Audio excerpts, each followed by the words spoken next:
Hola amigos, ¿cómo están? Esto es Perú 21 TV. Hoy día vamos a tener el gusto de entrevistar a la penalista Romy Chan. Vamos a hablar sobre este tema que ha revelado Perú 21, que la concuñada de nada más que el presidente de la República trabaja en el Ministerio de Transportes y Comunicaciones. Flor Gómez Olanto ha sido designada por Juan Silva, el cuestionado exministro de Pedro Castillo, que permaneció en varios gabinetes y era el único al que no lo cambiaban por nada.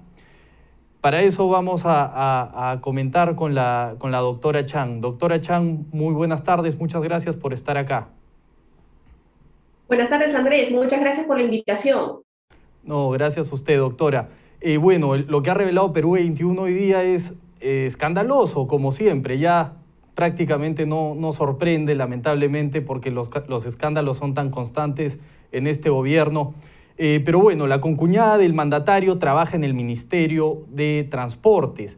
El detalle de esto no es solo que trabaje en el Ministerio de Transportes, sino que no cumpliría con el perfil para ocupar el cargo, debido a que está en la oficina de talento humano el Ministerio de Transportes. Y según SUNEDU, la concuñada del mandatario es especializada en enseñar historia al nivel secundario. Entonces, doctora, ¿usted nos puede aclarar un poco qué implicancias tiene esta designación que ha revelado Perú 21? Ujú. Bueno, definitivamente cuando una persona no cumple con el perfil del puesto y viene realizando además un trabajo a nivel del Estado, es decir, se desempeña como funcionario público, se desatan, perdón, una serie pues, de interrogantes alrededor, ¿no? Sobre si realmente es la persona ideal para poder cumplir el puesto y respecto de si hubo algún tipo de favorecimiento en su contratación.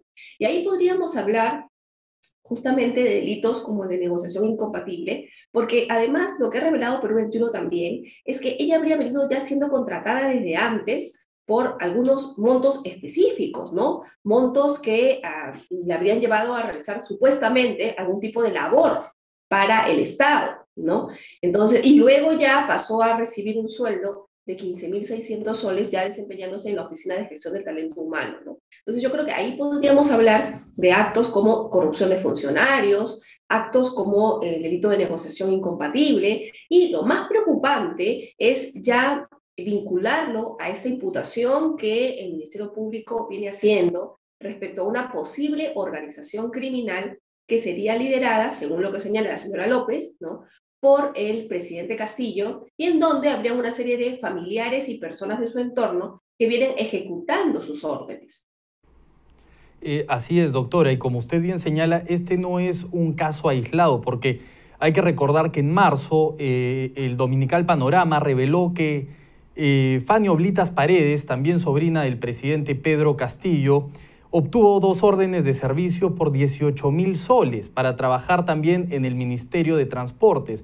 Entonces, más pareciera que el Ministerio de Transportes es una agencia de empleos del presidente y sus amigos, pero en este caso, ¿a quién se le puede responsabilizar? Porque las designaciones han sido hechas por el exministro Juan Silva, pero hay que recordar que ayer Carolyn López ha dicho que Juan Silva obedecía órdenes del presidente de la República. Entonces, ¿sobre quién recae la responsabilidad? Sí, cuando hablamos de una organización criminal, normalmente hablamos de una persona que la lidera y de otras personas que se encuentran en la, por así decirlo, en el escalafón intermedio, ¿no? En el caso del exministro Silva, se entendería pues que él, si bien, según lo que dice la señora López, ¿no?, ejecutaría las órdenes del presidente, también tendría cierto nivel intermedio de mando dentro de la organización criminal. En tanto de él dependían muchas decisiones que finalmente se traducían en ingresos ilícitos para las personas que eran integrantes de esta supuesta organización criminal. Y claro, en su condición de exministro, él era por eso quien buscaba contratar a las personas del entorno del presidente Castillo, que si bien lo hacía liderado, o sea, por órdenes de él, con su anuencia, lo cual también lo hace responsable de posibles ilícitos penales. Y ahí hay que recordar, como se aplicó en el caso Fujimori, que actualmente, cuando hablamos de organizaciones que han sido creadas para delinquir, hablamos de aparatos organizados de poder donde a nivel de la responsabilidad penal todos compartirían la responsabilidad penal por los posibles hechos delictivos, tanto el presidente, el ministro Silva, como todos quienes contribuyeron con el delito, que en este caso serían, por ejemplo, la concuñada del presidente Castillo, sus sobrinos y otras personas más de su entorno. Claro, y la ex fiscal de la Nación, Zoraida Ábalos, no quiso abrirle una investigación al mandatario. En este caso, por lo declarado por Carolyn López y por lo revelado por Perú 21 y sumado a todos los escándalos que ya lleva este gobierno en tan corto tiempo, ¿se podría abrir una investigación contra el presidente de la República? Ahí, lamentablemente, Andrés, no es posible en este momento porque la fiscal de la Nación, la ex fiscal de la Nación, le dio una coraza protectora realmente al presidente de la República, ¿no? Ella interpretó de manera muy singular y controvertida que ningún delito que fuese realizado por el presidente de la República podría dar lugar a una investigación hasta que él culminase su mandato. Lo cual era un absurdo, ¿no? Porque podría ser que el presidente Castillo matara a su esposa y a sus hijos y no le pasaría nada, según la fiscal de la Nación, hasta que él termine su mandato. Ahora, con lo que ha dicho la señora Carolyn, yo creo que esta decisión que en su momento adoptó la anterior fiscal de la Nación va a tener que ser revisada por el fiscal Pablo Sánchez, ¿no? Que es el que actualmente ocupa el cargo de fiscal, porque puede ser modificada. Que la ex fiscal de la Nación haya determinado en su momento que debía suspenderse la investigación, no es una decisión que necesariamente tenga que ser compartida por el actual fiscal de la Nación, menos aún a la luz de los hechos que están saliendo a la luz, ¿no? Que están siendo revelados. Entonces yo creo que ese punto sí merece una revisión por parte del actual fiscal de la Nación para ver si se continúa con el criterio ya adoptado o si se cambia de criterio. Claro, y Carolyn López también menciona a otros implicados. Por ejemplo, menciona al premier Aníbal Torres. La lobista dijo que cuando el premier era ministro de Justicia, él quiso que Bruno Pacheco abandone el país. Incluso dice que en la reunión también estuvo el exministro Carrasco. Esto que ha declarado Carolyn López, ¿qué implicancias legales tendría para los mencionados? Sobre todo para el premier Aníbal Torres, que hoy día ha salido a decir que son falsedades y que es mentira todo lo que ha dicho Carolyn López ayer en el Congreso.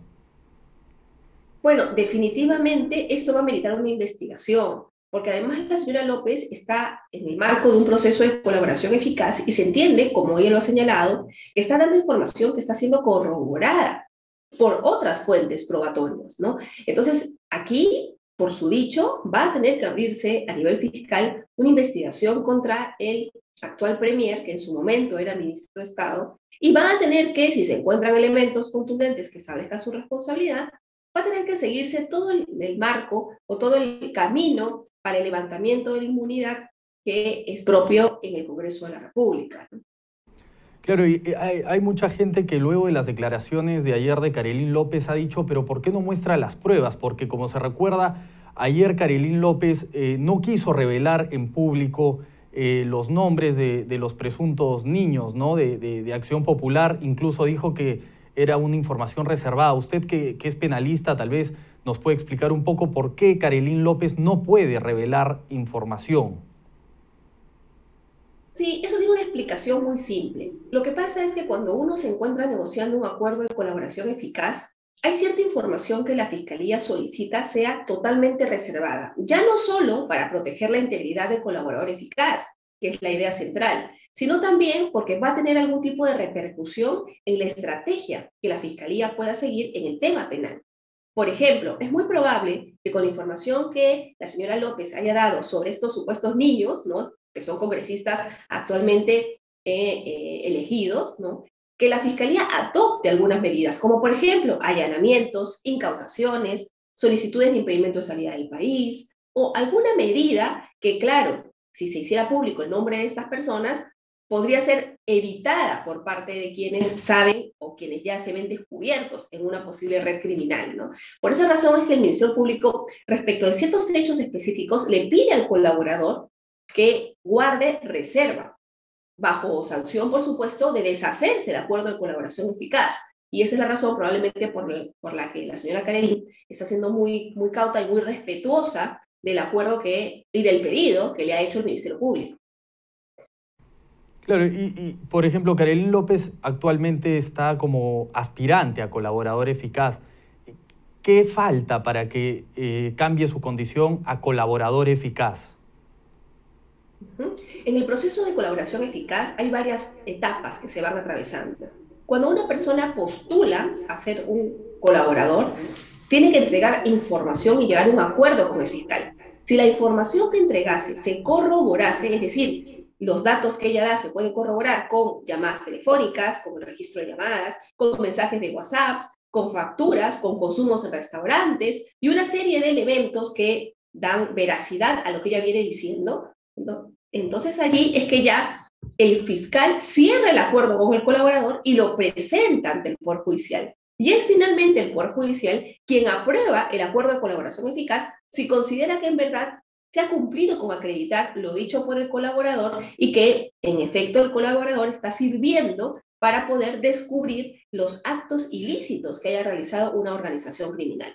Por esa razón es que hay todo un trámite que se tiene que seguir. Ahora, entiendo que por ahí me pareció escuchar que el abogado de la señora López ya estaba diciendo que ella ya tenía actualmente la condición de colaboradora. Probablemente su procedimiento ha ido avanzando en estos días y bueno, no sorprendería que de repente dentro de poco ya el Poder Judicial haga público que lo ha aprobado.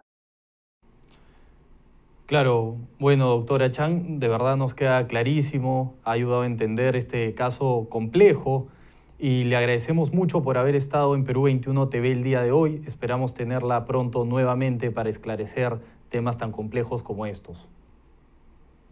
Muchas gracias por la invitación. Un abrazo.